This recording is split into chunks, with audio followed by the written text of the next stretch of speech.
What's up, locals? It's Mike and Kenzie coming to you live from the 775. Now, before we get into this episode, we have one small request. Please be sure to like and subscribe wherever you watch or listen. Now, let's get into it.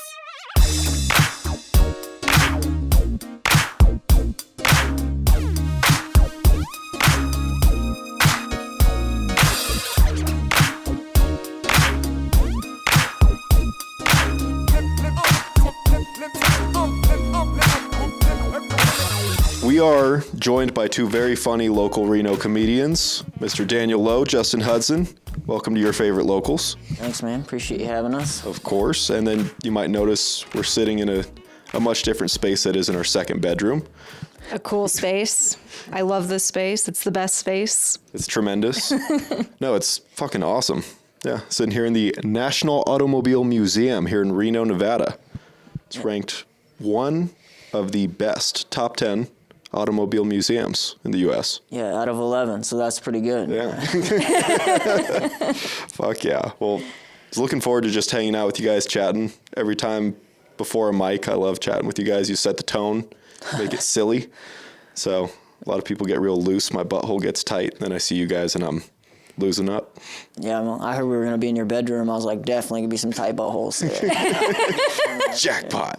Yeah, I thought you guys were going to start like hustling products like, we like to use this at home. Yeah, we've got coconut oil, a couple other things we use on a daily. I mean, there's a lot of nice cars in here. There's a lot more things I'll do in this building than at your house. Yeah. That's fair. Yeah. Recreate the Titanic. You guys are inviting people for a podcast, but it's just multi-level marketing, so you can sell like Avon or some shit. We really brought you here for Arbonne. Yeah. I was an Arbonne girly at one point. Oh, God. I've actually lost 42 pounds on Herbalife. So if you guys want to get in at the ground level. Wait, Herbalife or Herbalax? Herbalife. Oh. Methamphetamine, isn't it? Yeah, this pre-ephedrine days, or is this with the ephedra in it? You have to show your ID to get it from the drugstore, if that tells you anything. I just know a guy who's Jimbo. Oh, because I, for years, have been on Herbalax. Do you know what that is? Laxatives. Yeah. It's like addictive. Yeah, well, What fiber do you have in your diet? Like, just eat some more applesauce. Like, No, my diet has been fucked from a young age. Like I have had to take laxatives since like middle school. I just don't understand that level of stress, I guess. I don't know. No, I think I was just born with a really bad gut. I don't really know what it is, but I'm trying to get off of it because I really want to go on Survivor, and I can't go on Survivor if I'm like taking laxatives because you can't bring any medication to Survivor. That's crazy. So Wouldn't that be an advantage, though? Like, not needing to shit? Like, Yeah, you hold on to no, nutrients. but people have left because of constipation. Yeah, dude, have you ever been constipated for days? That's not an advantage. Nah. No. Get really upset. Swinging on that people. problem. Just get No, angry at everything. No, constipation's like really dangerous for your body. Yeah. How People dangerous. die of it. Yeah. Guys, this is really serious. No, it's bad. Yeah. I mean, when I don't take laxatives, it takes, gosh, this is like too much information. I didn't mean to go down this route, but like. No, we starting the podcast. I mean, I guess we're here. Yeah. It does like take me a while to go if I don't take laxatives. And I feel like it's normal to go at least once a day, but I can only do that if I'm on laxatives. Have you ever thought that now your body's so used to laxatives that like without it won't shit? But Yes, that's what I'm nervous about. Yeah. Like she's been titrating off of them, like going from 6 pills a night down to like 5. Yeah, No, like exactly. I'm going. Right. No, you guys. It's like, an addiction. No, It's a yeah, real that's thing. not. You don't have a problem. You have an addiction. That's different. Like you should see a medical. Like, is there like laxatives anonymous or something? Like, I don't know. I am addicted to Those shitting. like to can shit. do you get a high when you take these pills? No, I don't get a high. I take them right before I go to bed. Then she glazes over And then, yeah. drifts off into sweet, sweet darkness. I don't know if I believe you because sometimes when you take a shit, you're like, oh, that feels so good. Yeah. And that's Yeah, just but it what you're takes me, chasing. like, well, I take the pills. It's not like I get it immediately, but, like, it's usually an emergency. Like, it's 911 when it happens. Like, I don't understand sitting on the toilet for 30 minutes or an hour. Like, mine's, like, 5 minutes, maybe at the most. You know when you're on a long drive, you have to go into the woods and you come back with one sock? Yeah, because you're jerking off. What does that have to do with that? Yes, precisely. So let's talk comedy, Yes. gentlemen. How long have both of you been on the scene? In Reno, Just in general, how long have you been doing comedy?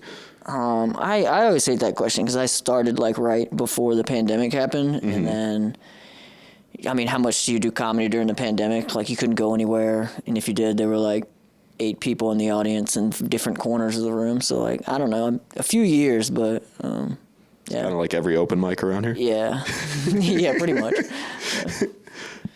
2 years, January 2nd. Nice. I went and saw a show at the Polo Lounge with Craig Cognant, and then I saw Saul Trulio there, and then I lurked around like the creepy guy in the back at open mics for like a month, and then finally got up there, and then haven't stopped. Yeah, we always hate those guys too. Yeah. Those weird motherfuckers. Yeah, just just show creeping up. along. And one 'cause day they think they're I funny. didn't talk to anybody, so I knew Mo from jiu-jitsu and stuff outside of it, and then so I'm just chilling in the back by myself like ho ho ho ho, that was a funny suicide joke, ho ho ho, not talking to anybody. So I'm pretty sure I was a little alarming at first. Oh yeah, like A little we have a couple of those intimidating. people that bounce around at the back, and they have a very unique laugh. They pop out. Yeah, one was there last night. he was laughing hard. Really? Yes. Yeah. Shout out to John. Big fan. Yeah, because like sometimes you feel like you got a good joke, and then he's the only one that laughs, and you're like, maybe it wasn't that good. I don't know. That's Max at Coffee and Comics too, where you're just like, I don't know if this is hitting or if everybody's laughing at his laugh with it. Yeah, there were certain times last night. That's what happened. Like he was the only one laughing, and then everyone was like, "Wow, that guy." Like wait, what? Is there a gun about to go off? Yeah, no, it's fun. I like people that do that, like laugh crazy like that, because then, if nothing else, then you have something. Because several times he's been in the audience and like the only one laughing, and I riff off that because like I'm bombing, but he's there, so I'm like, yeah, fuck, yeah, hell yeah, You think this is funny? This is Yeah. a show for one right now. yeah. You know it's a good bomb when you hear just 2 laughs from the comics in the back. Yeah, That's it. Yeah, You're like, when someone's laughing at you bombing. Yeah, they're laughing at you. No. That happened to me on Tuesday, where it's just like, oh sweet Jesus, I need to get out of here. That was rough. So you guys, I feel like are pretty, not necessarily new, but like 2 years, and then since the pandemic, so that's 4.5 years something or something like like that. that. So But you can't really Did you count guys- a lot of that time too. That wouldn't be fair Yeah, to be 'cause, like. I mean, how much progression do you have during the pandemic when you can't like do anything really? totally, yeah. I wrote, but like you're not exercising your jokes. You're not getting stage time. You're not. So I mean, I guess 2.5 years maybe, but Yeah. Well, it's like fairly like new then, Yeah. for you guys. You guys are still at like that beginning stage. So did you guys always know that you wanted to be comics, or what was that moment that you guys decided I can do this? Like I'm going to be a comedian. I mean, I'm ADHD, so I've never really like I've always had, I want to do this, I want to do this, I want to do this, and it changes every fucking year because like I'm a hobby hopper is what I do. But when I started doing stand up a few years ago, I was like, it's the only thing I could think about at that point, and like it's the only thing that's ever stuck with me that I'm just like I think about it all day long. If someone's like talking about something else, I'm like, how do I turn this into a joke? Like it's the only thing that like my brain is stuck on like permanently at this point at least. So Yeah, you get that focus on something, and it's You're obsessed. yeah, but I've always enjoyed like making people laugh, and like that's always been like my first thought is like, oh, okay, well, what can I say that's funny here? How to make these people laugh, whatever. So like, I guess I've always liked doing like being funny, but I never really thought about being a comedian until I started doing it a few years ago. Were you funny as a kid? I mean, yeah, I think I was, but also. how it usually starts. Also, you gotta think about how funny a kid can be, and a lot of times it's just like this kid's being annoying. But like, Yeah. I'm crushing, but I don't know. My teachers probably didn't think I was that funny, but That was usually the that was best. funny as in I was a menace. Like, that's exactly what that was. yeah. So then what about you? Did you always have that desire, or was it a I've always loved comedy Yeah. since hearing like the earliest stuff. I like The earliest special that I can think of is Robin Williams at MSG, sweating profusely, wearing a sweater under that button-up shirt, doing that whole golf bit, and then just screaming, "Fuck croquet." Like, I've laughed at that for, I don't know, 25 years now at least? Oh my gosh, yeah. I've always loved it. And then as I'm looking at things throughout my life, I'm like, oh, well, this makes sense. I'm like, I always wanted the attention or the validation or whatever it was from all of it. Mm-hmm.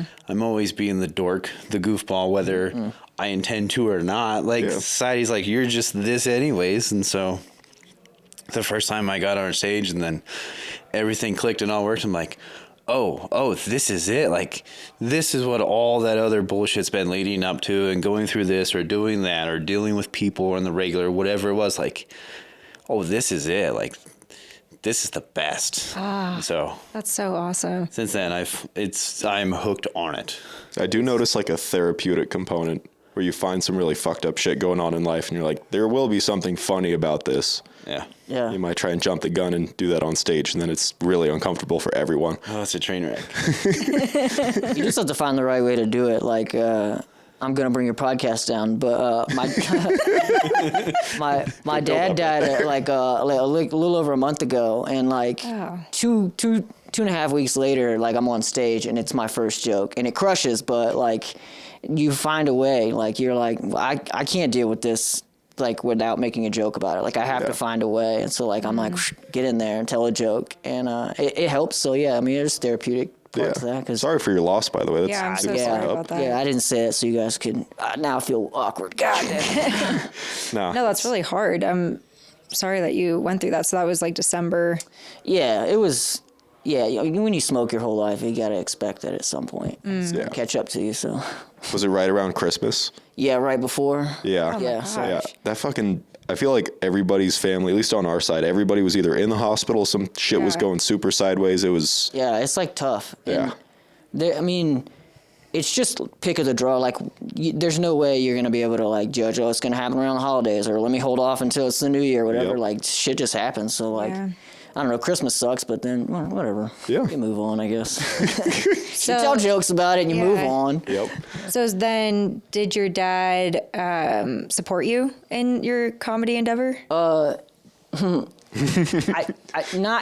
did not support me, but my dad would not have like wanted to listen to the type of jokes I tell. Yeah. He's very much like you don't say that kind of stuff in public, and like, you know, some things are between a man and a woman, and like, you know, like we played a game night one night, and we were playing Cards Against Humanity, and me and my sister and brothers were like going crazy, and it's getting all into like incest and all this shit, and like just because it's the game, dude. Yeah. And my dad's like, I can't do this, and he just leaves. Yeah, so he wasn't unsupportive, but like it wasn't his stuff. He's not Yeah. His sense of humor, not for that. no. He's like, let's go watch Die Hard or something, you know? Like, Yeah. I want that humor, but yeah. Well, everyone's humor is a little bit different. What about your family? Is your family supportive? Well, so I didn't tell my family about doing it for the first couple months, and then my dad's had a couple of major strokes, and so like he's pretty much there or he's not most of the time. So Yeah. I've told him I've done it a few times, and it's just not stuck. So like it's kind of new every time. Oh, that's I just kinda tell him fun. I'm just doing my same old shit every day. Like Every time you tell him, it's like, I'm getting better. I remember we were at the hospital one time in Carson, and I showed him a clip of like one of the nights where I had a decent set for once, and then he was laughing for a minute, and then it's fucking gone from his memory. Whiteboard and onto So, like, it. I'm waiting for 10-second Tom to like show up any time in my life. It's coming. Oh my gosh. Damn. Yeah, when he started doing it and I showed a video to my family, I think what it did is make all of us realize that we all find certain things funny. Mm-hmm. Like humor is very, it's Subjective. very complex. Like everybody, I don't know, everyone finds things hilarious or like disgusting, and it just has an array of different. I don't even know what I'm trying to say. That's why it spans across all. Yeah. Everybody can laugh at themselves. Yeah. Age, race, religion, whatever it is, like it's all funny across the board. Like Yeah. everybody can laugh at themselves. If not, then pull the stick out of your ass. Like you need this. Like you say stick?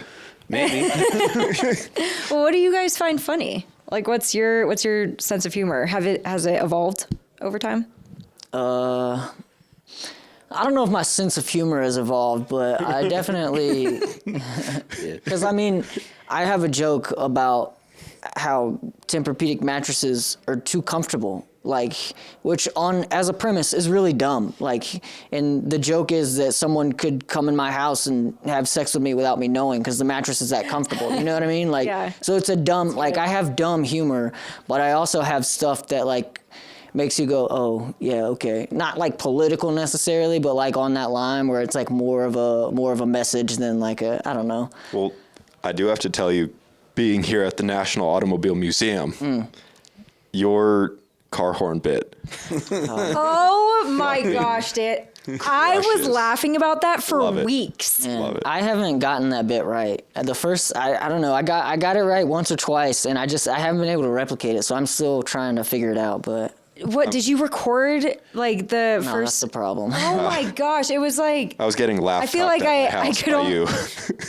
We'll have to talk about it after, because that sent me, and I told my mom about it. Like, I thought it was so funny, and that sent her. The way that you had told me, and then I could tell my mom, we got to get it back for you. I really, and that's the thing, like, sometimes you tell a joke, and that's why I stress to people, like, even if you're not recording yourself, like, on camera, do it on audio, because, like, sometimes you throw something out there, and you don't know why it hits, and you need to go back and look at it. Yeah, if you don't record it. I mean...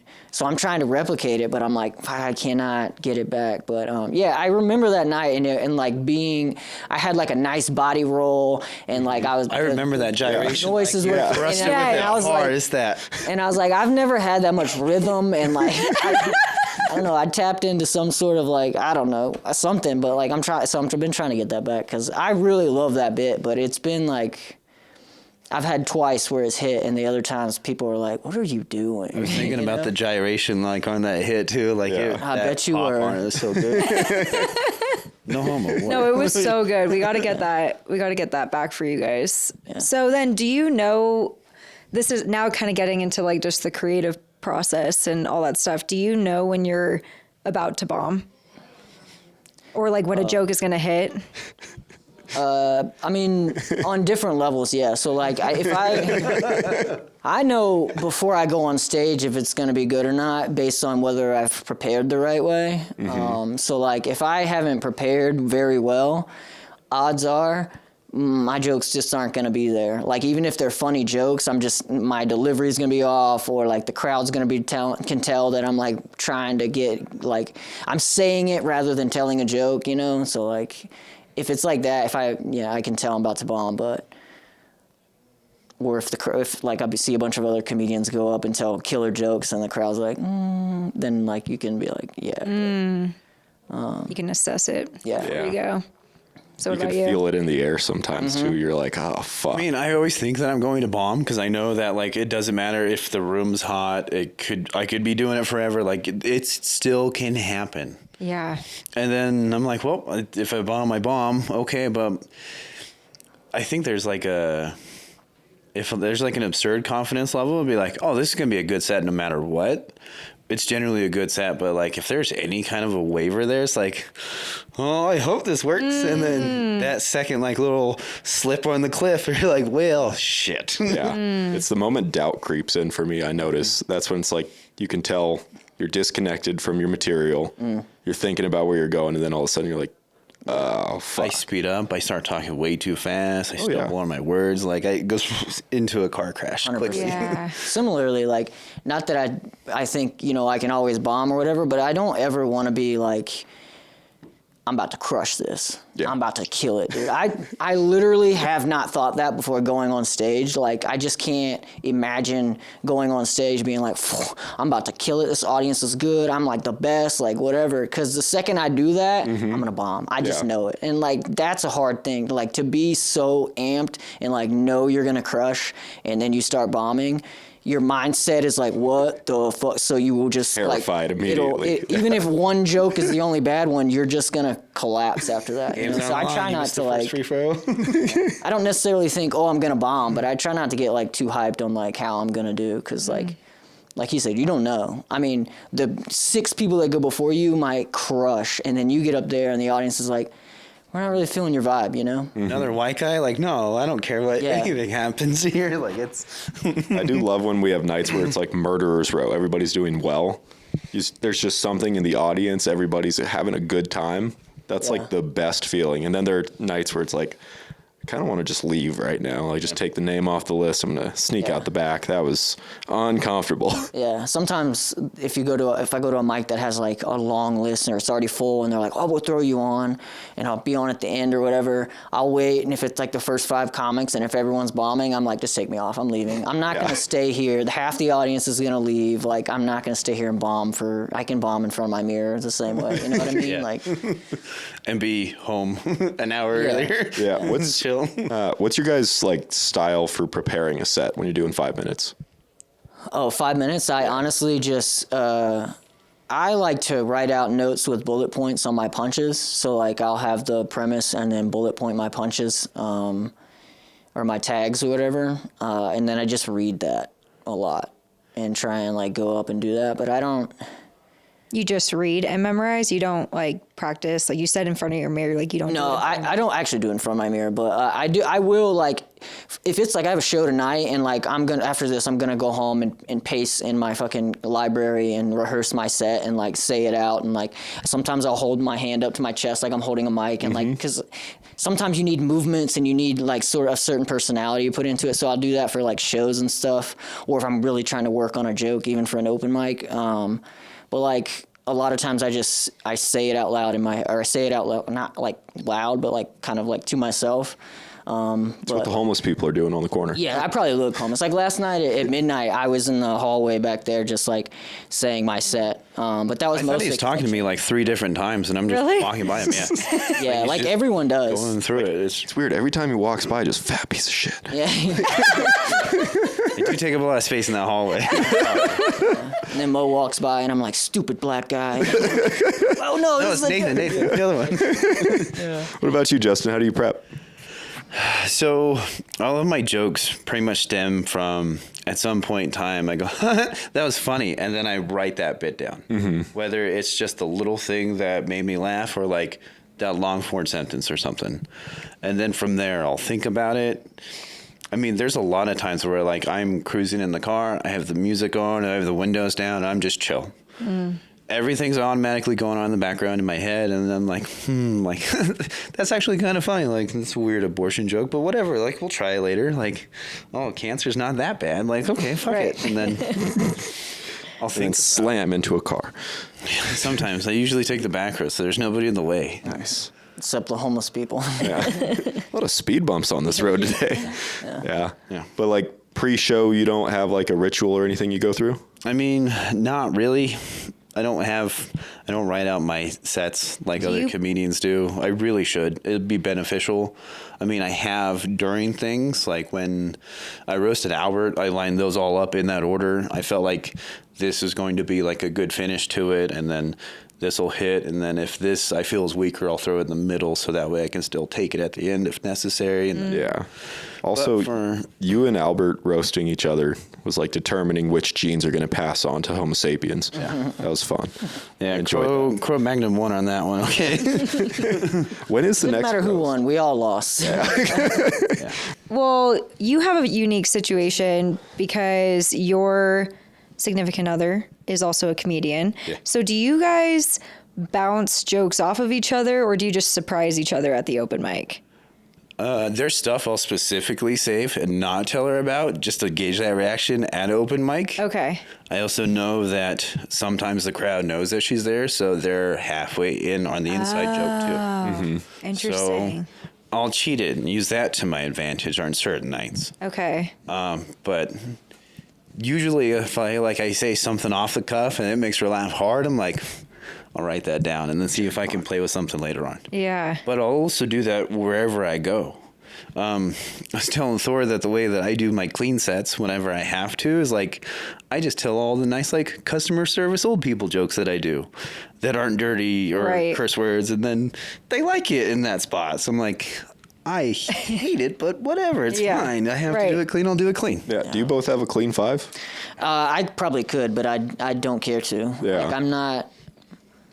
No one has ever asked me to do a clean set, and I don't know that I would if someone did, just because like I don't care about a bunch of old Christian people who don't want to hear me say abortion. Like, I don't care about I don't that. think you're going to sell out an arena of them. Yeah, like, Yeah. I'm not, like, I love Nate Bargatze. He's one of my favorite comedians, and, like, he can crush, and he's been clean, like, his whole time, and, like, that's amazing. Yeah. I don't care to have that skill. I have you know? mad respect for it, but there's no fucking way I could do that. Yeah. Like, And there's like a couldn't. like people think you should learn that skill. You should know how to be clean, and I won't say you shouldn't, but like at this point, there's nowhere around Reno or this area that's like needs me to be clean that like is gonna book me on a show. So like I'm not, Yeah. you know.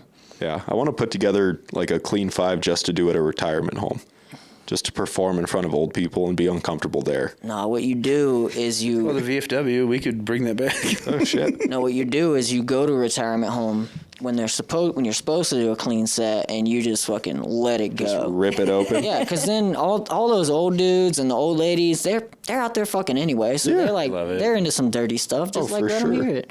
Yeah, everybody there is probably all buttoned up. They're like, I can't say this. Yeah. So you The just let- nurses and stuff are probably like, oh my god. But Mr. Johnson's heart rate, it's up. Are you guys watching Landman by chance? never heard of her. Yeah. No, it's Zodoc? Like, what is it? it's a TV show, Landman. It's like from Taylor Sheridan, like Yellowstone. Oh, okay, so no, I don't. Well, in a scene, the wife takes her daughter to go to a retirement home, and they take all the old people to a strip club. And anyway, that just reminded me of that, so I didn't know if you had seen it. But Awesome. Is that almost like a physician-assisted suicide for a couple of those old boys? Yeah, Like, a couple of them. send them off. It's a good way to go. I mean, yeah, you're already on your way out. You're at a home. Like your Yeah. family doesn't care about you clearly. So Yeah. like, yeah, peace. so why not? Go out with a heart on, you know. That's so sick. That's Last blood flow you get is just bing. Yeah. Do you guys feel like you take risks a lot? Like, can you describe like what taking a risk is for you guys? Well, I tell a bit where I say niga, which is the Korean word for you. Yeah. But it takes. Oh, I did not know. I was just like, See, that's what I mean. It takes a second because you say it and everyone's like the white people are like, How many G's did he just pronounce right now? Yeah. What's going on? One.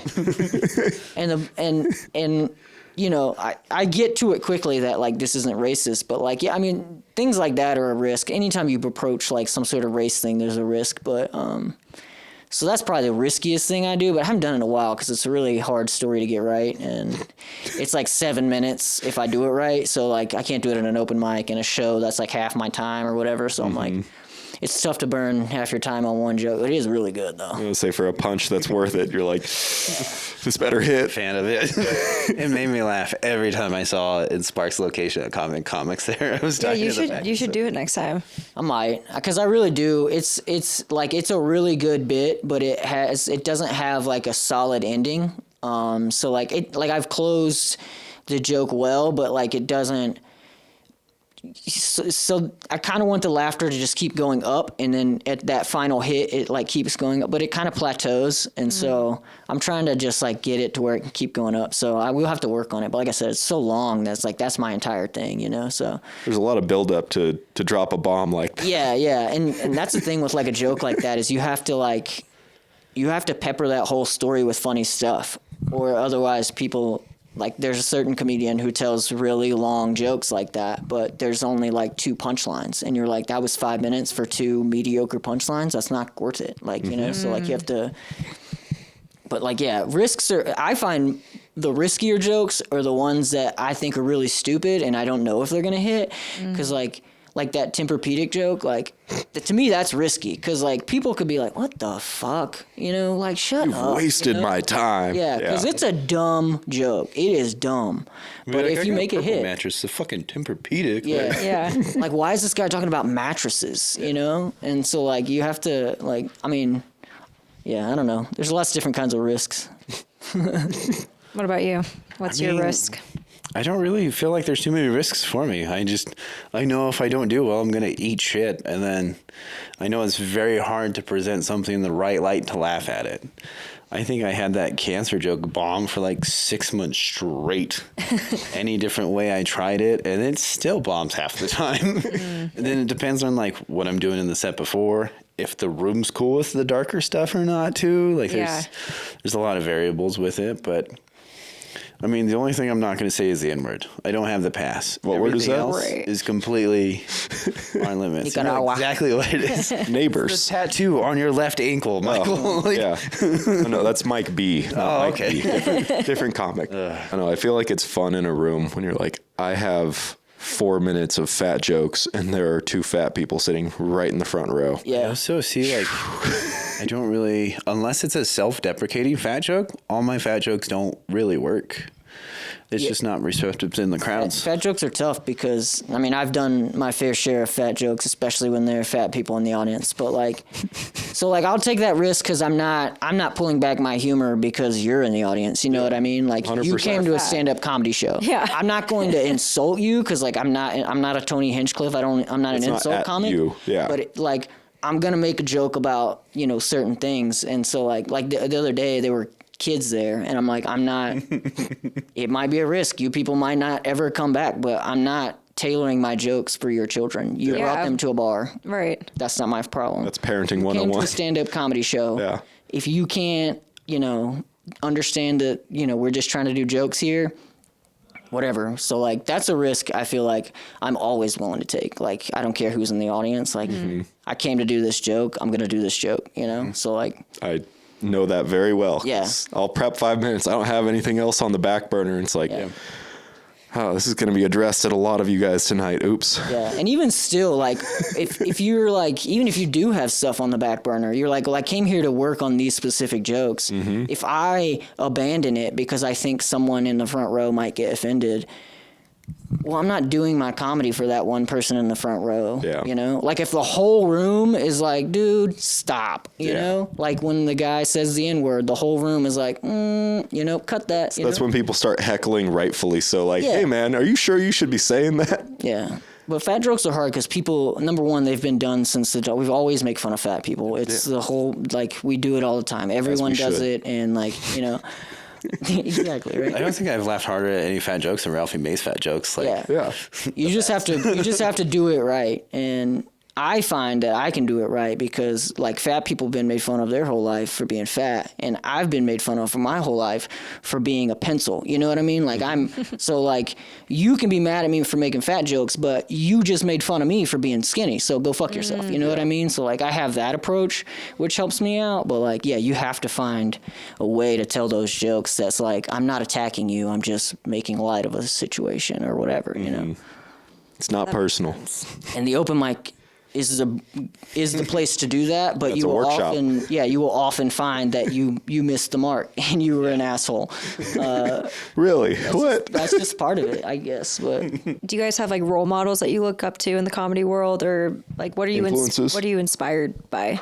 I think I don't like have like there's obviously goats, like Dave Chappelle is a goat. Mitch Hedberg, goat, like these people, but like I don't necessarily tell my jokes that way. But as far as like an inspiration for like my style, I love Anthony Jeselnik's. Like, I'm taking you somewhere, you know where it's going, and then all of a sudden we're somewhere else. Like you did not expect this. No one in their right mind would have said this, like that kind of thing. And so like I really like, I don't try to replicate that, but I try to use that energy of like, let me take you somewhere you didn't expect you were going. A lot of misdirects. Yeah, and so I think it's fun. And he also says a lot of stuff that in itself is funny just because of the, not shock value, but like, well, what? That's, so. Yeah, I find myself laughing at his premises before his punchlines a lot. Yeah, and I think that's the mark of a good comedian is because, like, you're like, already, I'm on board. Whatever you're going to say next, I'm on board because your premise was 10 out of 10, you know? So, yeah, Jeselnik for me. Jeselnik's always been solid on that, like, great premise before the jokes that are just straight fire every time, too. Yeah. I love seeing like a comic where you have no idea where they're going. And so it's almost not funny. You're lost for like 4 minutes. And then finally you just get hit out of nowhere. Yeah. I think David Lucas does that really well. Yeah. I think a lot of people try to do that. And the comic I was talking about earlier that tells long jokes with 2 punchlines, they try to do that kind of thing, but like, you got to be funny, you know? Like you've got to pull it off. Like you can't leave me going, okay. Yeah, I've had a couple stories that I've tried on stage that I've backed off of because there's nothing funny sprinkled into it. It's talking and then something that like just kind of putters out at the end with a shitty like one-liner. Doesn't work. I do think if you're gonna, sorry, I don't mean to cut you off. Oh, that's okay. I do think if you're gonna tell a story, write it and punch it up before you tell your story, because again, even if you're at an open mic, you're going to lose me if you're not, if you're telling the story and the only funny part is the very end. Yeah. Like, I get that that's how it happened in real life, but I don't want to hear about it. Yeah. Most people are not good storytellers. That includes comedians. You know what I mean? So like you have to punch up your story. Even if you do it just a little bit, 1, 2, 3 tags or whatever, throw something in there before you get on stage so that like the audience sees that you're not just telling a story, you're trying to make this funny, you know? Because then if they see that you're trying to make a punchline somewhere in there, even if it's not funny, they're like, okay, we get it, you know? Like we're on the ride with you. Yeah. We don't like where it's going. You're driving like shit, but we're on the ride. Yeah, maybe get to something funny or take the next exit or so, you know, whatever, but like, yeah, they'll go with you. I gotcha. Justin, who inspires you? I mean, you're talking about going on for that ride, so I just feel like I'm in the backseat with mom smoking in the car. Your mom inspires you? No. Definitely not. That was a weird way to answer that question, I guess.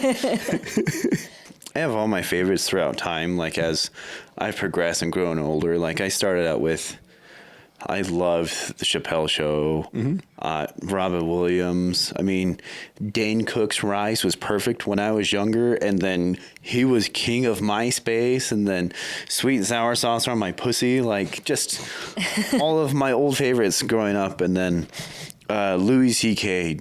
definitely was a huge impact. There was a certain special that I listened to ad nauseum because I had it on a CD, and then there's no service for anything out in the middle of nowhere when I'm working construction. And I'm just laughing and I'm loving it. Just have it on replay. Yeah, it's so good. And then, of course, because of the rednecks I worked with, we had every blue collar comedy tour in there too. So all of those guys, you could say, were influential, like getting to the point. But now I listen to so much less stand-up because I don't want to be influenced by somebody else. I don't want to step on any premises or copy or do something different from it. But watching it and then being there is just so different. And then the way that the mics have been going, the way that Friday nights have been going, like there's that little magic that's there. So I like seeing that in person and watching it grow and everybody get better. Then like, hey, that's a good new joke. Like, that's great. Like, hey, these guys are getting better. I need to write new more stuff and get better too. And then that inspires me more than anything else, really. Gay. A little bit. No, I like that. I think as an observer, because I feel I've watched you guys now for like a year and a half. No, like about a year. I find you two hilarious. I think that you guys are great. And the fact that you guys are so beginning and like kind of newer into it, I just think that there's so much opportunity for you guys, but it's also been really cool to see the growth even within a year from when I've seen you guys start. So that's why I was wondering, like, what is the inspiration? Where does that come from? But we recently were watching Ari Shaffir's special, and he like puts out no social, he puts out like no promotion. So I didn't really know how funny he was. He went on a lot of podcasts. Yeah, you're not. Yeah, he does like so podcasts, not but seen it. He's not been. He doesn't have the best track record with being on social media. yeah, no, I learned a lot after because I was like, why Like is he YouTube not? early on?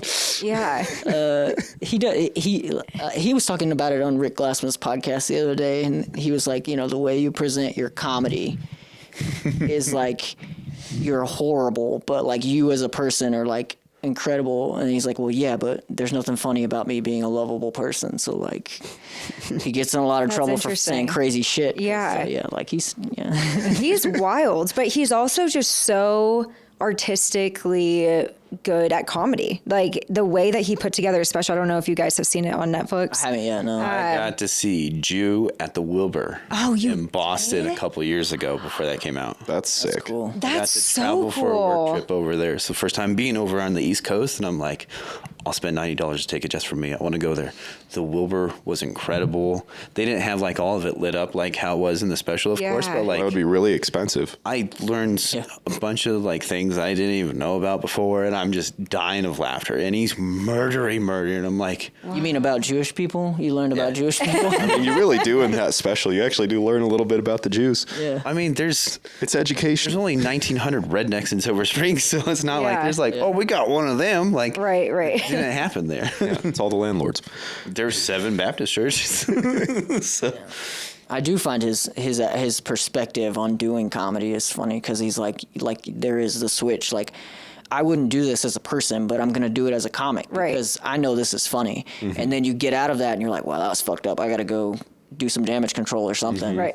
You know, like wild. when he shit on stage, Yeah. like he's Yeah. got to go apologize to the owner now because like the audience loved it, but like he shit on stage. You know? Right. Someone has to clean that. But his It doesn't matter if it's special, Gangfest. Like, it's full commit. Yeah. And then he does it. But his special wasn't like that, actually. No. I mean, yeah, his special on Netflix was definitely like stand up. It wasn't Talking about anything America's Sweetheart. outrageous. Yeah, America's Sweetheart. But I good? think it's pretty so good. good. I was laughing out loud multiple times. His And- closing bit deserves to be his closing bit. It's fucking solid. No, he did really good, but I think it just makes me appreciate comedy. I was not really into comedy before. I didn't really think about what I laughed at or like why I found it funny. And just being an observer in the world, it's honestly brought so much joy to my life. So I can't even imagine what it's like just being a comedian and like going through that creative process every day. Like you guys are obsessed with it. You think about it all the time. Like I'm sure it's just added a lot of joy. Depression, yeah. Yeah. Oh, It sucks the funny out of a lot of things. Does. Well, I mean, it makes like it makes life more fun though. it does. Regular people sucks. Yeah, you realize how unfunny people are. Honestly, you do. You realize how unfunny people are, and my wife knows. She'll tell me like that I'm being an asshole because like I don't think a person's funny, and we're like not. This isn't even funny. We're just talking to people in a store. Like they don't have to be funny, and I'm like, Start yeah, okay, booing them. dude, whatever. And I'm like trying to get out of there because like this guy's stupid, man. You know, and so like. It makes things harder in that direct because like I'm always on. I'm always trying to be on, and so like I feel like for this part of my growth, like I need to do that because like I'm not funny enough, so I need to keep turning it out. I need to keep, and so like yeah, it makes life funnier for me, but. For other people, they're like, "Can you relax? Like calm it maybe?" down Yeah, and like maybe. stop doing it." Yeah. But I've also noticed that like I'm actually along the same vein as you because I've noticed people in my life that are like too serious. Oh, yeah. You know, where I'm like, why can't you just like relax and laugh at something? Like, why is it? Nick, it's Yes, far up there. yes, seriously. Well, if I'm around somebody that's way too like uptight, I get social anxiety. I get all fidgety and shit. I keep grabbing my water and drinking it. I act weird. I hate it. Yes, I'm you the same do. way, You get dude. like tics. It I'm is the same weird. way. Like even comics, like after a show, they'll try and talk about serious stuff, and I'm like, Yep. I don't know, man. I just crushed. What are we doing here? I Yeah. got Skin is all are you itchy doing? all Well, I of a think sudden. it's still care good to be serious about certain things. Like, I Yeah. don't think that you can just like laugh your way through every single thing. Like, that's a little psychotic. Sure, absolutely. But I think that there's also just not taking yourself too seriously. I think like that's where it kind of comes into play. Yeah, Laughing that's to the bank. yeah. Yeah. Laughing to the bank. It's just the best way to spend time. That's Yeah. why it's my favorite spot at a mic or hanging out with comedians or my friends. Like, I'm laughing my ass off wherever I'm at, whether it's in the automobile museum or a coffee shop or some swingers bar that has been updated for 30 years. Like, it's just having fun. It's like, whatever. Is the Polo Lounge a swingers bar? It used to have a really good reputation for it. Really? Back in the day. I don't know about It still now is. since COVID. Okay. Wait, are you being serious? Still is. This It still explains the is? social interaction So we that had. that there. okay, like across from the Polo, there's that Midtown spot. It's called Midtown Wine and Spirits. Yeah, or yeah, whatever. the wine bar. That is 100%. Like that's a swingers place. That's where, and those Absolutely. people go to the Polo too. They do. No They go shit. back and forth, and there's like a thing swing where back like and you forth. can, yeah, they swing, and there's a thing where you can like buy a drink at the Polo, go over to the Midtown, and like vice versa. You know what I mean? No and so shit. like.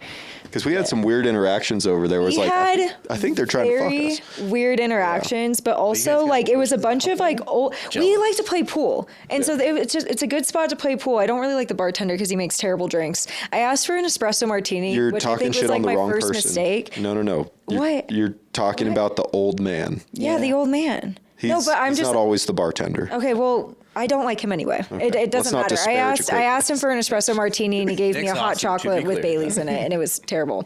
But there were like a group of old people there.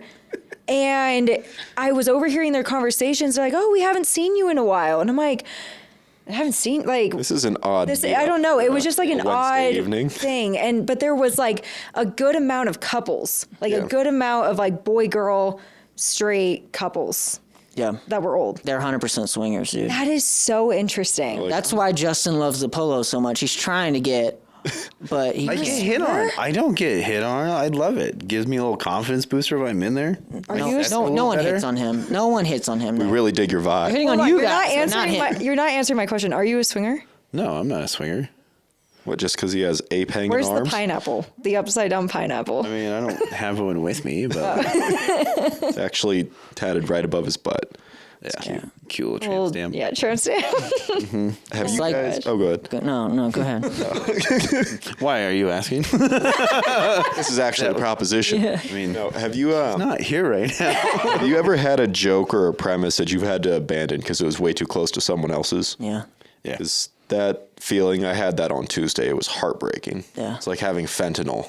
I was like, I had to get rid of this shit because it's dangerous. That happens. Yeah. But honestly, I mean, I'm kind of like, I'm okay when that happens because I'm like, well, if they had the joke, and this is where I'm really conceited. I'm like, well, I'm funnier than them. So if I had it and they had it, it means it must not have been that funny, you know? Like, Yeah, you so throw like, it away like I write better shit than that. Yeah, yeah. And so like sometimes I'll be like that, but other times I'll be like, fuck, man, I really like that joke. But yeah. Wow, this crushed. And Is bad. it like a famous comedian that has it, or is it just someone already in the in the scene, circle in the scene that Yeah, had the? if it's somebody like that, then I'm like, God damn it, whatever.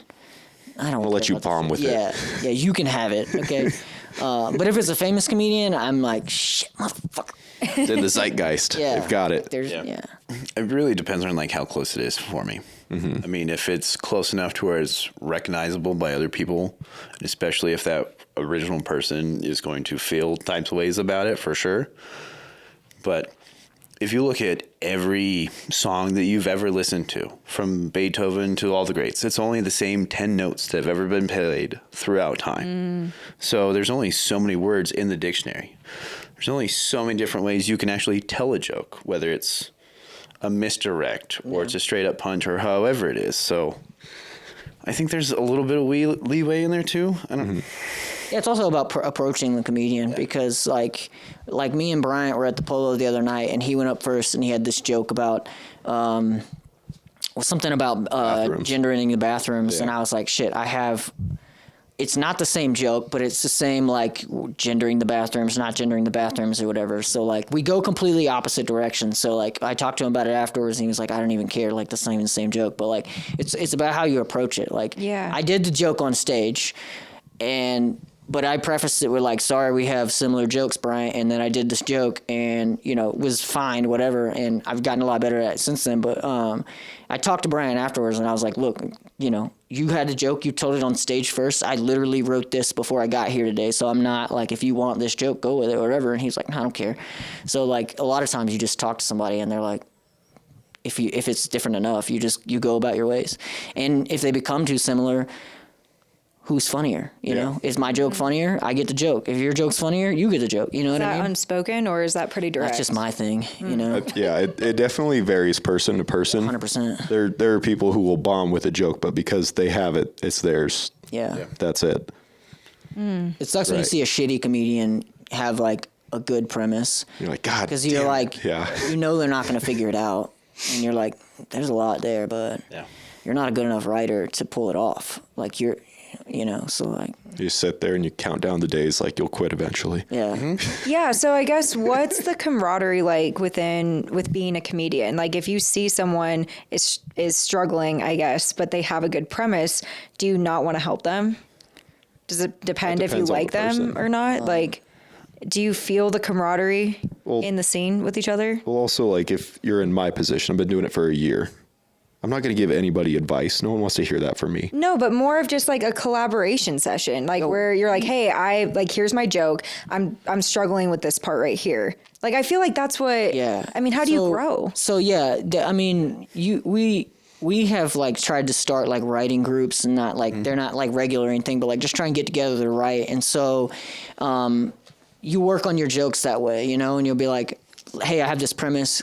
Let's all get together and let's run some shit with it. And then whatever anybody says there is yours now, right? So like. It's a round table type. Yeah, We're and, working on like, my joke. If I have the premise and Mike gives me 3 tags, That's yours. it's my joke. Yeah. Right, You know what I right. mean? So like, we try and do that. But as far as like, I'm the same as Mike.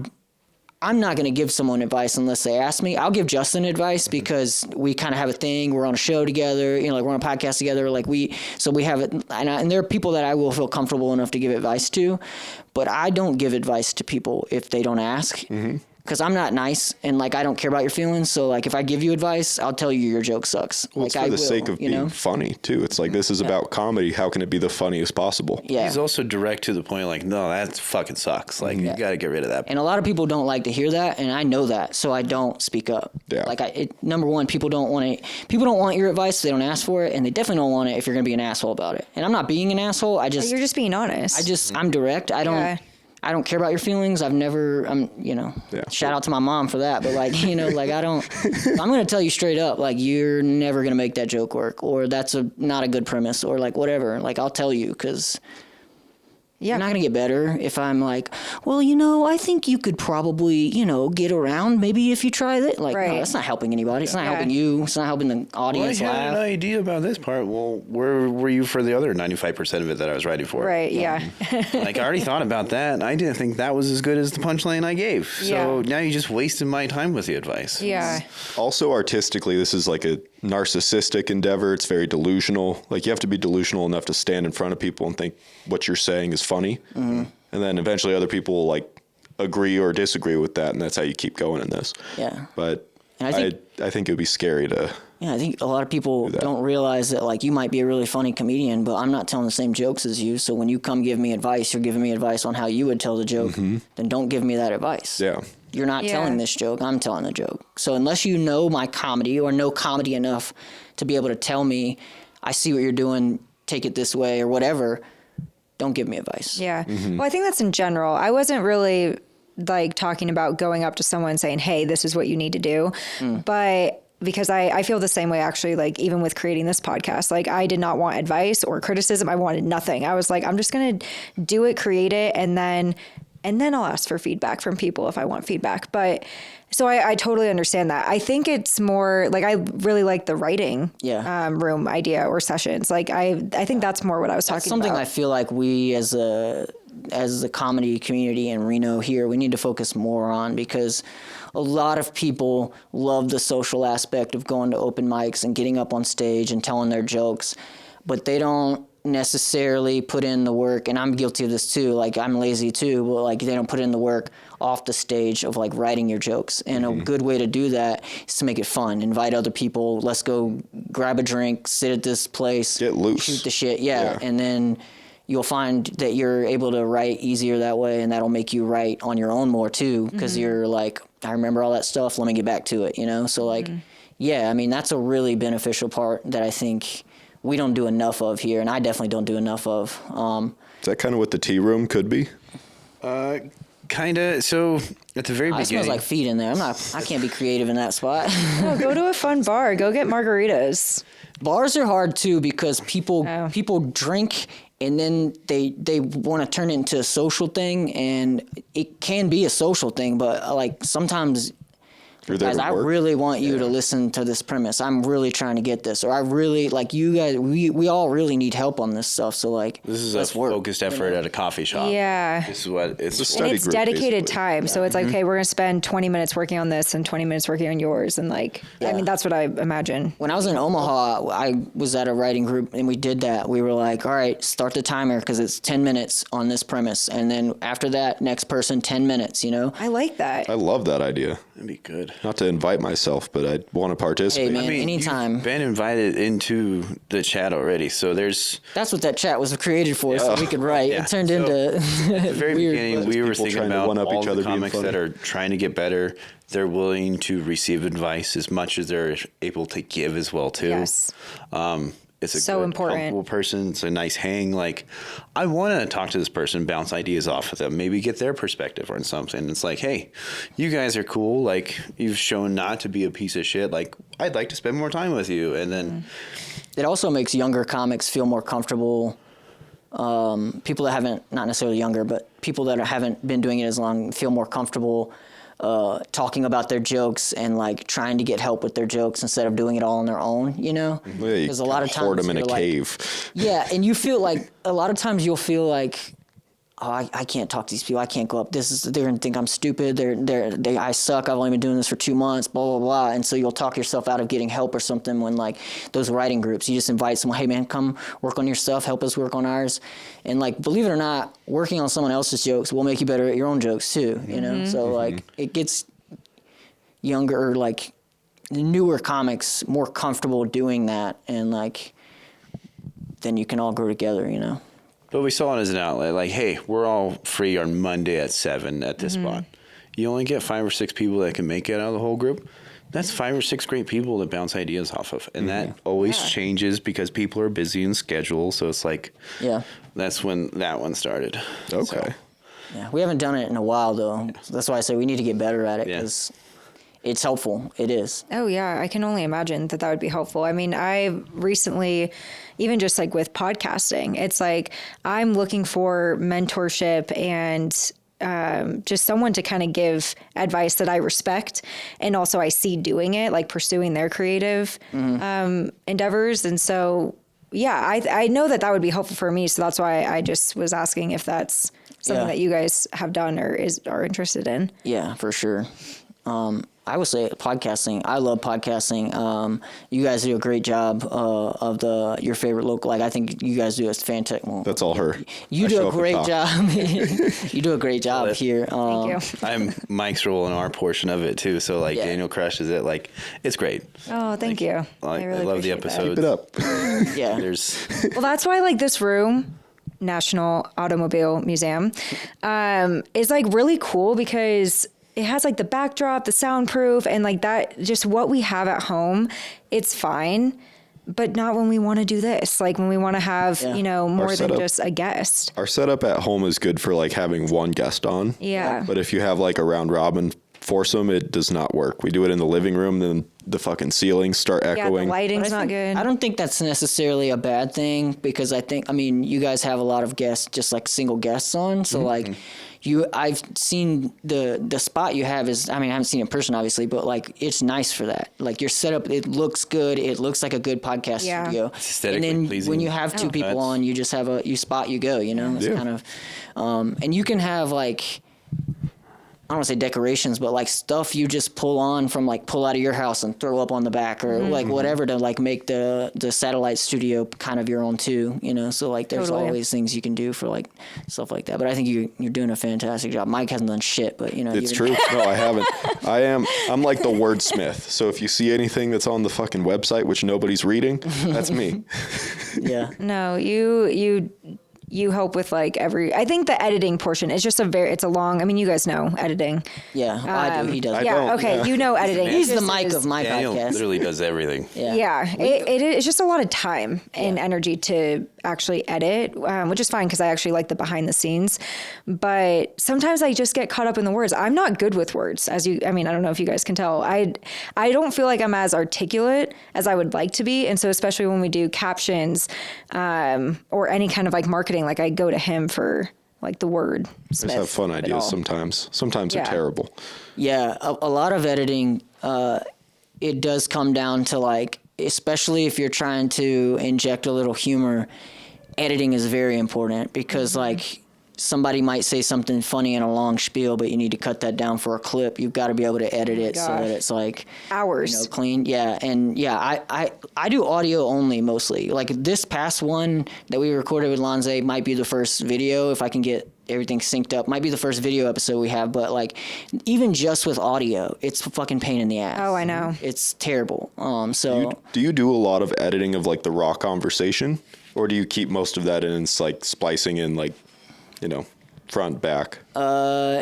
So the way I edit is like I will cut out everything that's boring. I'll just cut it out. Like no one wants to sit there and hear me and Justin drone on about, our favorite time walking down the street in Reno. Like it's not...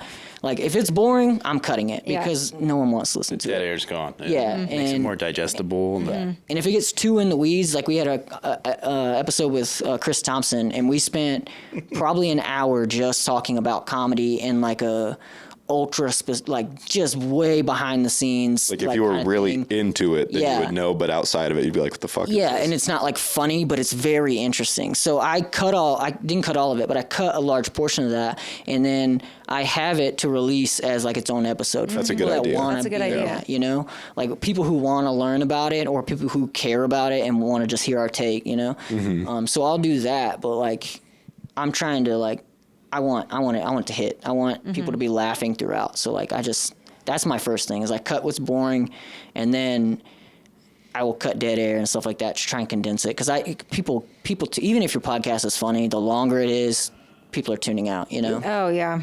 Well, even podcasts that I listen to, like I look at the chapters of like, what am I going to be interested in this episode? That's why I do the chapters in there. Because I understand there's some like really long conversations that people may not be interested in every single part of it, but which you hate. I'm a start to finish guy. I just want to hear the conversation, even the boring shit.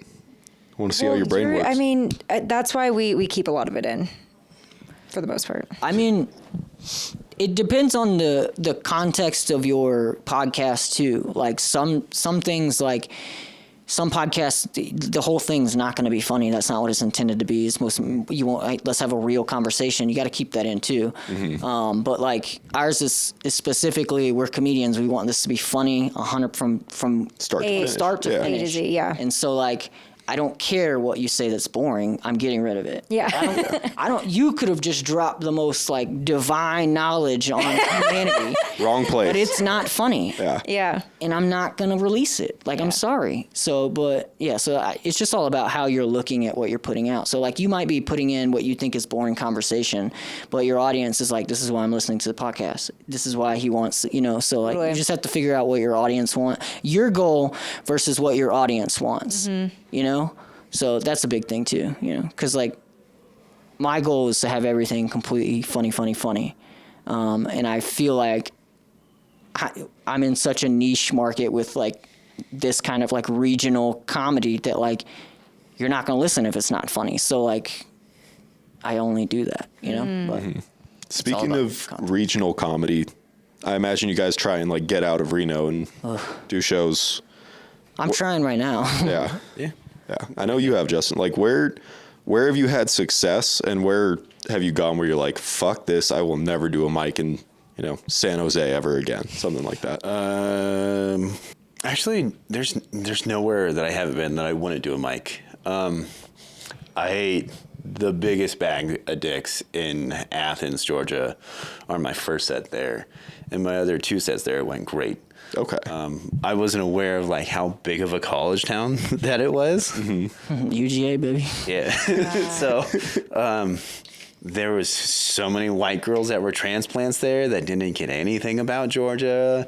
Like, nothing worked on that first one, which was awful. I went up after, like, there's another stand-up person in front of me, and then there's, like, a SoundCloud fucking rapper, like, before him. And it was a bad spot. Oh, that's an interesting act to follow. But I'd still go up there. I'd do another set there if I could. Yeah. I just don't want to follow the musical acts. Right. There's like places I wouldn't travel to do a mic, you know, like I'm not going to travel, 8 hours to do an open mic if I'm also not doing 4 other, like a show, some other open mic if I'm not like, so like, it's all about like what I want to do if I'm going to travel. But like I went to Medford, Oregon with Molman and Chris Rojas, and I'd do it again. And I bombed like shit. We had almost no audience, but it was a bad night. Like there was another big show going on that had kind of got planned after our show, so that like stole a bunch of the audience, and like the space was amazing.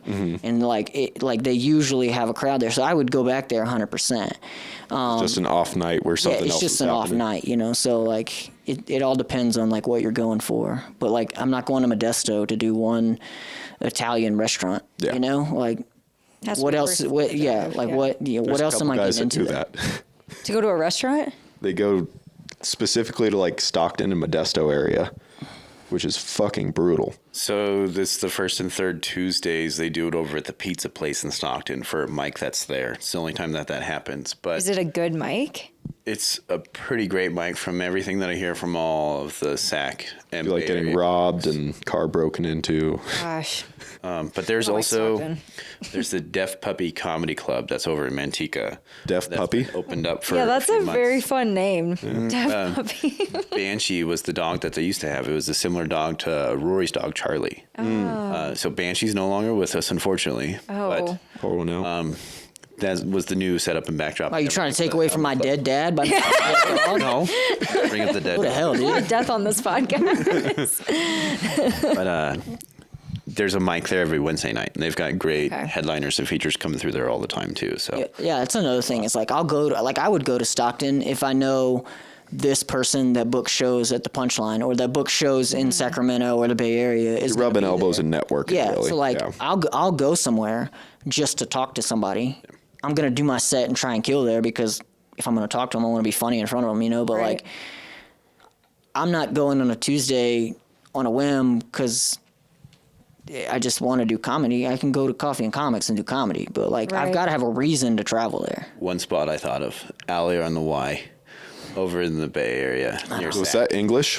What'd you just say? Yeah, I don't even know what you said. The spot is called Alley on the Y. There's like a Y in the road, and there's this limo that's been like broken down there for 50 years. And then inside the bar itself, it's a late mic that starts an hour and a half late at like 10 or 11. And then it's Oh. like, oh, this is the best place to get HIV for sure. Like, A this little hep, I thought you were gonna say that the open mic was in the limo. everybody sits that down. would You're just be in the back. yeah, you get to sit up front. You roll the window down and turn around and do your went comedy. there when we were on our SAC run. It was on a Tuesday night, and so there's 3 spots that you can hit on that Tuesday night. And you go there and We back. went there first, and then like, oh, we're gonna get mugged and stabbed in here for sure. I'm like, Yeah. this place sucks. Let's just go. And then we grabbed Mav and Tara, and then we went down pretty much more downtown, and then we went to the comedy spot. Mav and Tara got pulled that night, and I didn't. And then the following night, we all did sets at the callback bar right across the hallway from the Punchline in Zach. That's nice. And then I got to do a guest feature on a show later on that night over at, what's that pizza place called? But they've got a mic there at that pizza place, and that's pretty banging in Sac. I feel like Sac's actually coming up. Like it's it's always been, been. yeah, It's always been hanging there. But I feel like the food scene's really good now. Like I feel like comedy's really showing up. I hate Sacramento. I grew up there. So Yeah. Well, I grew up 30 minutes east of Sacramento in Granite Bay. Okay. So We stayed in Lincoln and drove to Sac for everything while we were there for a few days. yep, I lived in Lincoln from 15 to 18. Okay. Yeah, it's quiet. A lot of back roads to drive through. Yeah. A lot of trouble to get in because there's nothing to do. Yeah, I've yet to do comedy in Sac, but I'm trying to go this spring. Well, I could probably go now, but I don't like driving in the snow. So anytime I'm like, gotta go over the mountains, I'm like, well, is it snowy? Well, it's dry right now. Yeah, so I'm thinking you probably go now, but yeah. I wouldn't mind going because I have like a certain hit list of different cities that I want to try comedy in. Yeah, I mean, I feel like you just, at a certain point, you've got to get out of your area, and I feel like I'm at that point.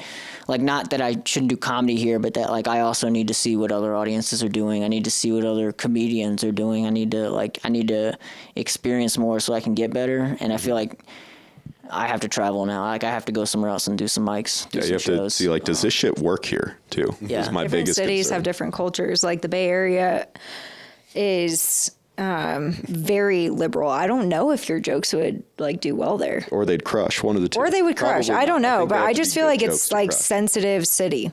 Your over there. bandana's slipping off. I feel like a lot of people say that, and I don't know. I mean, I've never done comedy there, but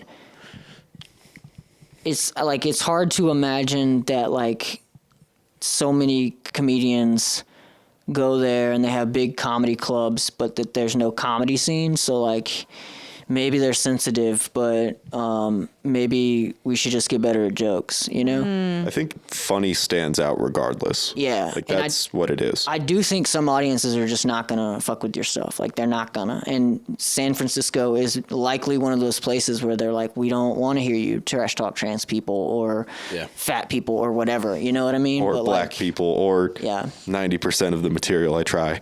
Yeah. Better be hating on Trump there, and then you're gonna crush. But then there's an opportunity for you to make different jokes. Yeah. To make better jokes. To make, you know what I mean? So like.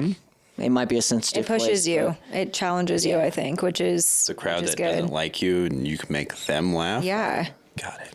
Absolutely. One of us. Yeah. I know. I did Boise, and they're a slower people. Like it Mormons? takes. I think it might be Mormonism. I don't know what it is. It was at a bar, so I don't think they were Mormons. Oh, maybe not. No. There's also like a club with EDM that was just Christ. like literally bouncing through the walls. Imagine I don't know. And you're like, And then so how about that? Yeah. But it was I think I'm interesting. going into like a Steve-O party boy bit. Like that's what's gonna happen.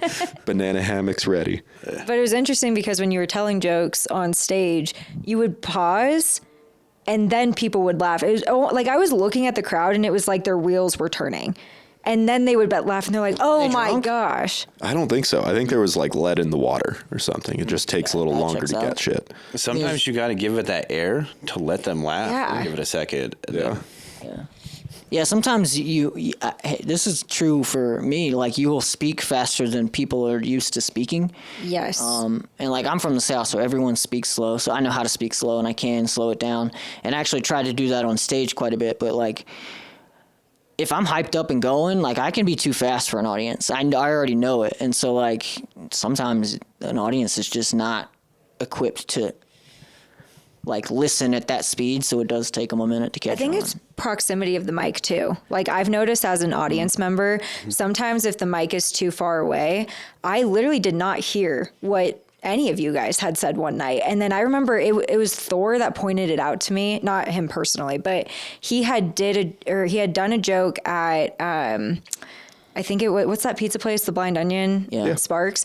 And then he had done the same joke because I remember hearing similar words at midnight. And I was like, that's what he said? I was like, oh, that's hilarious. Or maybe it was vice versa. Midnight, I couldn't hear him. And then at Blind Onion, I could because it was a smaller room. It was probably midnight that you laughed. I don't know. Either one. It was like something happened where I remember not hearing the full thing. Oh, was it half a hot dog?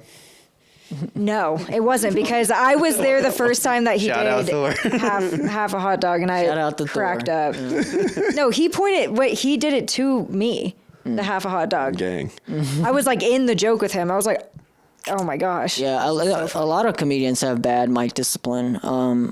A person that featured last night, I'm not trying to like put anybody on blast because like everyone does it. So somebody that featured last night, they kept having the mic down here, and they're funny, but the crowd, you can tell the crowd's like leaning in to hear because like I don't want to have to work to listen. Yeah, so like I literally rest the mic on my chin, which I don't recommend for people because like gross, right? But like, I mean, I know that I have a tendency to bring my energy down, and so like because I'm trying to pace myself or whatever. And so I leave the mic here because if not, I get lazy and I'm down here like this, and then I'm like this again. And that even, what? Can you like visually see it as you're doing it too, knowing that you're neat to talk into the mic? What do you mean? See the mic? Yeah, I'm not blind. What? Well, yeah, but like as you keep it close, like it's a visual cue to keep it closer as. No, actually, that's why I put it on my chin so I don't see it as much. Because like some people will do this, and like more power to them. Whatever, I don't care what you do as long as we can hear you. But like, I do this because I'm not necessarily. It's the bottom of my peripherals, and I can feel it. And I know now.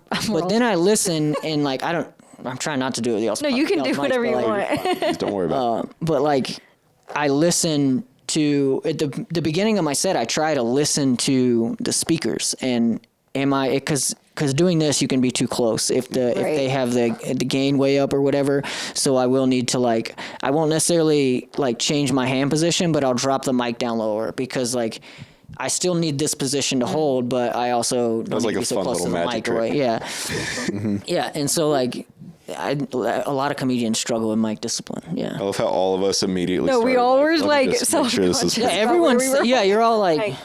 We're like, what do I do with my hand? Honestly, it's the biggest thing is not going like this because I like Shane Gillis, and every time I see two hands are on the mic, I'm like, fucking knock it off. You'll see all of your favorite comics do it. Yeah. And then it's like, I saw somebody get called out on Kill Tony for that thing, and then after that, I was like. Okay.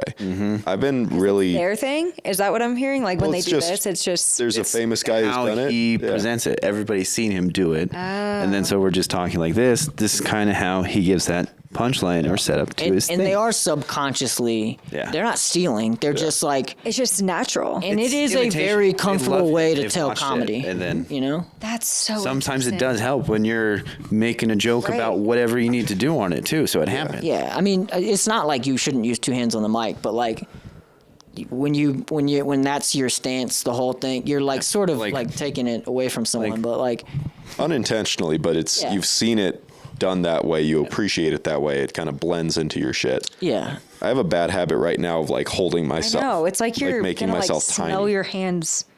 Like in Superstar when she does your armpits that. like oh yeah. I literally every time you do that I'm like this is too tight. Like sweaty armpits. It started with me bringing note cards on stage, which was already a bad idea, and then trying to hide them so that I wouldn't look at them. And so they're just like this. Tuck them away. Well, if you're not going to look on them, why are you What's the bringing point them? of them? Yeah. Right. No, That's like... I understand the logic not doing it. You don't need a blankie, dog. Yeah. Like, I bring my notes because I need them, but, like, if I don't need them... If you're focusing on not using them, the second you bring them on stage, you're going to use them. Yeah. Yeah, it's going to be a crutch. You're gonna do it because you're like... Your brain is not...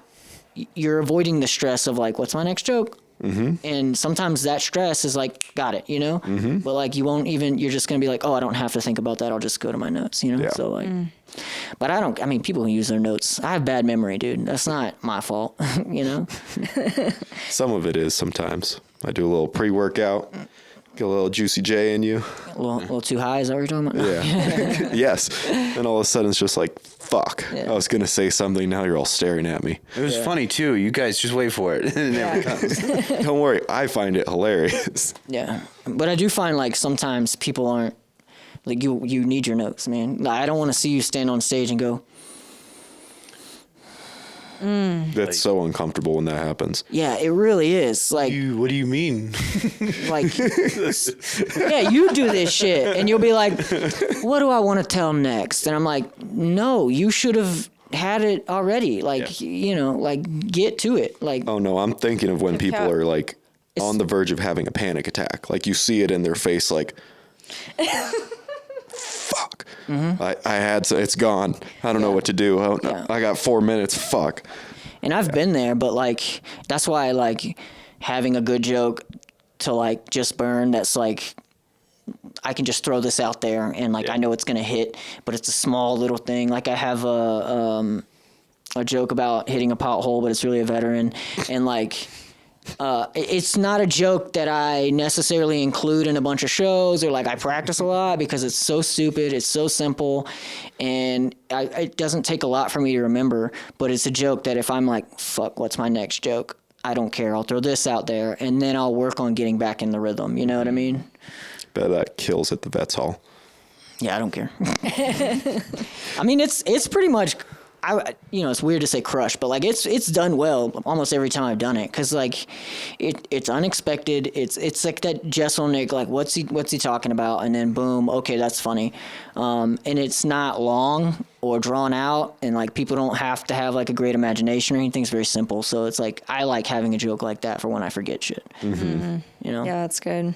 Yeah. You should do that more often. Yeah. If you spend a lot of time on stage going, what do I want to tell next? And like, I hate seeing a comedian say, what do I want to tell next? Holding that tension for a second too, and then. But I think you like it more than anyone else does. I am they're not edging holding in front tension. of all of you. You're literally like, the audience is seeing you struggle, and it's making everyone. It's not tension, it's uncomfortability. You know? And the audience can see it, and then we can see that you're getting uncomfortable because you don't have the joke ready, you know?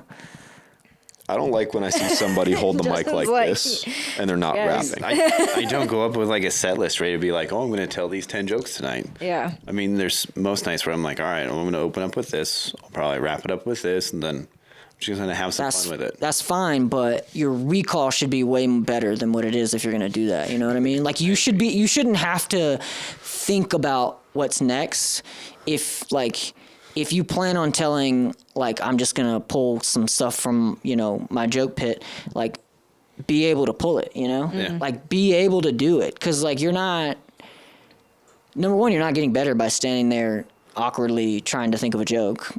You're just you're stressing yourself out for, like, no reason. You should use Camille as an audience member. That's what I am. I don't practice jokes at home. I don't do jokes in front of the mirror. I do it on stage. Gosh. That's the only time that you're going to have asses in seats and tell that joke. How do you memorize? Is on stage. He doesn't. I'm In my kidding. head. See, I feel bad for you because I'm running shit by you all the time, and it's got to be so annoying.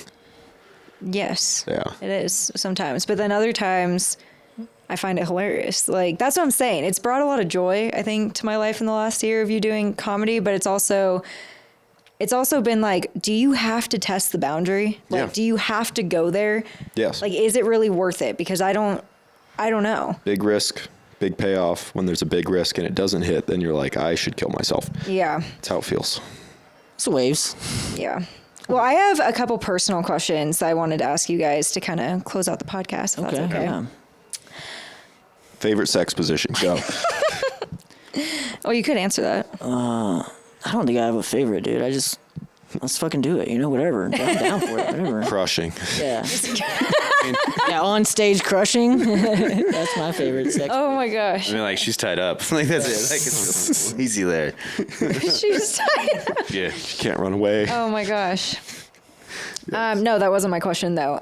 Because comedy, like, I feel like comedy has really come up in the last, like, I would say 4 or 5 years. I feel like it's gotten really popular. A lot of people are doing it. It's kind of like real estate. Everyone wants to be a real estate agent. But I feel like it's hard to make yourself unique. And this is, I guess, comedy and personal, but more personal life. Like, what do you guys do to make yourself unique?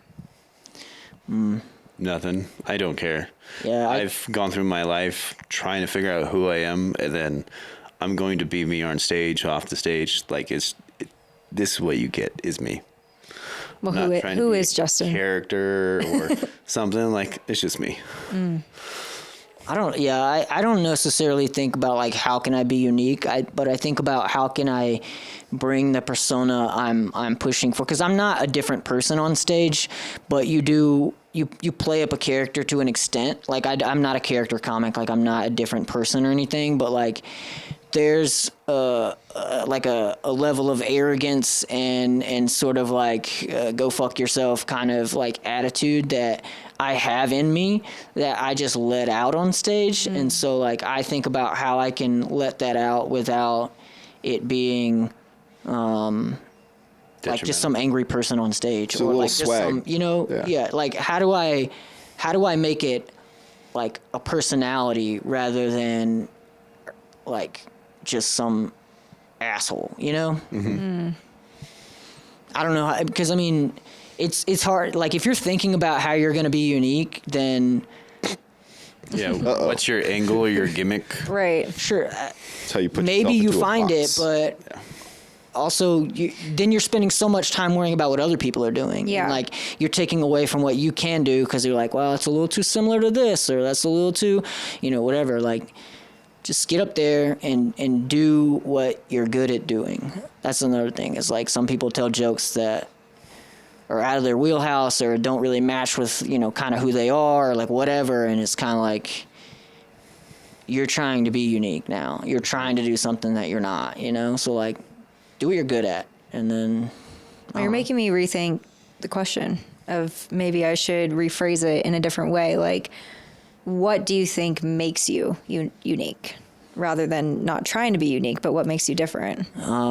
Because you guys are definitely not like normal Joe Blows. Like, sorry to break the news, but you guys are definitely like unique people. You guys are creative. You guys are doing something that's different. You're probably the personality and higher at work. your comedy is different. Like, I think that's, so I don't think you guys are like just the normal boring. I appreciate that. I'm really bad at like self-evaluating in that way. Like, I couldn't tell you like why I'm different from other people, but I do think that like I have like I don't know, man. I really don't know. Okay, like, we're not in therapy session, so we don't need to go down this rabbit hole, but what makes you feel normal? when people laugh at my jokes. That makes you feel normal? Yeah. Listen, I don't know. I am a socially awkward person, and it took me forever. Like, it takes me forever to make friends because I don't know how to talk to people. A lot of times because I'm making jokes before they're ready to joke with me, I guess. But That's like, how you test your boundaries. yeah, Who's cool and not. That's exactly, like, if I make fun of you, I'm trying to see if you're cool or not. Unless I'm making fun of you in like an asshole way, and then I'm just being an asshole. Which maybe that's what makes me different, because I don't care if I'm an asshole to you. You deserve it, But like, I got enough friends. yeah. Well, like so like when people laugh at my jokes, I feel like, oh, I'm relatable. I'm normal. Like, people understand me now, Because a lot of times, like I said, I don't like casual conversations and small talk. Like, it's so uncomfortable, and I'm like, so when people laugh, I'm like, okay, I'm on the page, That's a good answer. Yeah, thanks. I've never felt normal. Like, I've always been weird. I've always been the smart kid, but athletic enough to play on the varsity teams, but not cool enough to hang out with the cool kids. I've never fit in any of the groups anywhere. I've always been too smart for my own good. It's probably where it all began, with the smart mouth to start with everything. And then, I don't know. Normal's never happened. I just exist in my own little universe. I do my thing. I have a good time. And like, if you want to come, cool. If not, then whatever. I'm busy watering my grass to make sure that shit's... I'm calling bullshit, because you're the most social person I've ever met. I know. I was about to last say, night, you were I think this is thanking everyone at the show and like going around and having a good time. That's bullshit. Like, I was appreciative. It was a good show. Yeah, but that's not in line with what you just said. You're like, you fit in. I think you it's just like a mindset thing for you. Like, you feel like you're not fitting in, even though everybody loves you and like socializes with you, and everyone thinks that you're their I best just try friend. to be chill and cool all the time. That's it. Like, I want to go inside your brain and see what's going on. No, you don't. Inside there. it's too much. I think part of it might also be getting high and then socializing, because I notice if I'm not stoned and I'm talking to people, I'm not in my head and insecure about like, do these people like me? Do they not like me? I mean, I don't. If I even get too think high, it's I'm like that. But a little bit, I'm more social. But when I'm by if I'm just small talking, sober, stone cold, I'd rather shoot myself. Yeah. Like, that's Are you sober right now? Yeah. Oh, you want to shoot yourself right now? Yeah. No, like, I'm sweating real bad, and 3 I'm rounds. never cold, like hot. You know what I mean? Like, yeah. Anyway, sorry I cut you off. Oh no, I was just thinking. I'm like, I don't.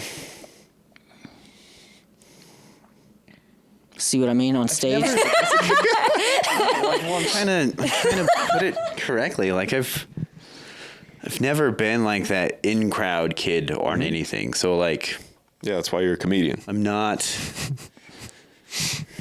I just do me, I guess. I Yeah. don't know. Like, I I know I am a chatty Cathy for sure. Like I don't shut the fuck up at times. And it's usually at the wrong time when we're trying to leave or do something or go somewhere. That's how I am too. I don't know how to leave a conversation usually. I don't know how to end a conversation. And ending our podcast is a nightmare for me. I usually have to like get the last word in on it. It annoys the fuck out of her. Yeah. No, but I mean, I see where you're coming from. I don't know. I was very thankful to everybody last night though too. Yeah. I've seen Fridays get a little bit better every single time, and then there's some new little thing I'm gonna try, and it ended up working, and then I get feedback from a bunch of people like, "Oh, that was good. Tonight was great," and everything else. I'm like, not just that, but the crowds at midnight have been so much better on Fridays. I don't know what it is. Are you promoting it on the side more? I'm doing everything that I can to make sure it's good, because if it's a good room and a good spot, then the opportunity to excel is there. Right. Yeah, because when you're not just doing comedy to comedians and their significant others, it pops, and you get a real pop that's authentic, and you're like, oh, this shit does work. Yeah. It's not just like, you guys know where I'm going with that good room, a crowd that's there for comedy. It's not just open mic, like we're just bored on a Tuesday night or whatever. Yeah. Especially nice because usually there's music right after, but when there's nights when there's no music and you have a crowd, you're like, oh, these people are here for, or if they're not here for that, they're staying for it, you know? So like there's something. And then week before last, there was 46 people there with one open seat. None of them stayed for the music. They're only there for comedy. That was my best set I've done in like a year. And I had a great time. That was fun as fuck. Good night. Did really good that night. It was fun. Well, plug your guys' podcast, plug the open mics, all that kind of stuff. Where can people find you? Yeah, we do a podcast, Reno Green Room Podcast. Basically, me and Justin just sit down with local comedians and like introduce them, I guess, to the community. And then, we got a new pod. Hopefully this week I'll have an episode put out with Lonze Beecham. Who knows if it's video or not, man? I don't know. Anyways. Okay, Reno Green Room. Yeah. So first and second Thursdays, we have the Polo Lounge, mic at 7 p.m. All of the rest of the Thursdays of the month are now at Pinion South, right across the street from the Reno Ice Rink over there. Oh, cool. Yeah. Daniel will be hosting those. Hell yeah. that mic there. It's a really good room. The stage is cool. The room, the first crowd we had was really good, and they seemed to want to be there for comedy and not just to hang out. So like, hell yeah, that's super exciting. I'll be there on Thursday because I haven't been there yet. I'm excited. It's nice. It's a fun spot. Yeah. Now there's something every Thursday for open mic comedy now. It's either at the Polar Opinion, depending on what time of the month. Every Friday night at Midnight Coffee Roasting, and then after the Super Bowl, there's going to be a new mic at Dub's Sports Bar. Ooh. That's going to be at 7 instead of 8 p.m. on Sunday nights. When is the Super Bowl, by the way? I don't follow February sports. 8th or something like that. Okay. Yeah. So it'll be the Sunday after that starting. There'll be another mic there.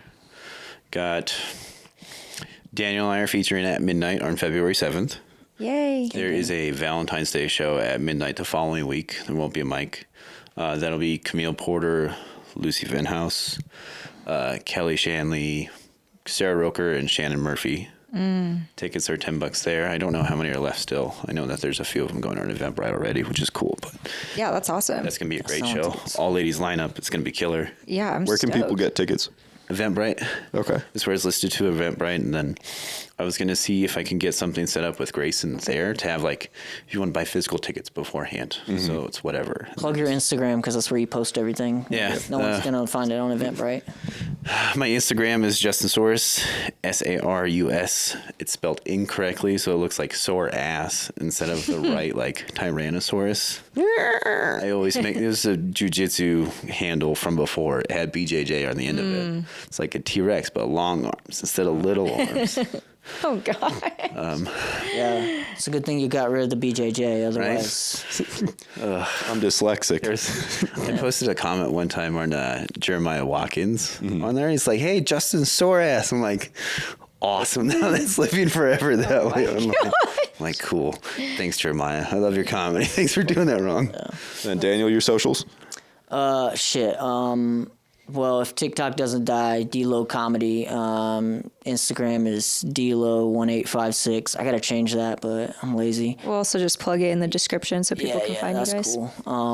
And then, I don't really do Facebook anymore, so, like, don't talk to me on there. And any other shows coming up? Well, tonight I'm doing the show at Underworld, but you guys won't have that out before then. So Yeah, the that will not be coming out. 31st at Shim's. It's Friday night. So I think it's 8 p.m. Might be 7. I don't know. And then whatever the 7th or whatever at midnight. Yeah. Perfect. I'm also on a show the 7th at the Cellar over in Alturas. Saw that. With Bryant Tarpley, Cool. Jason Allen. Who produces that show? Stephen Dete, Jimbo Jenkins, James Combs. Fuck yeah. Do you wanna hop on that one? No, no, that's fine. Not hurt or anything. Okay. Kicking. All right. Well, we'll pull the e-brake and call it. Hell yeah. Gentlemen, This thanks has for been coming fun. on. Yeah, thank you Thanks for so having much. us. Thanks for having us. This is a blast. Thank Yeah. you. All right. Also, thank you to the National Automobile Museum of Reno.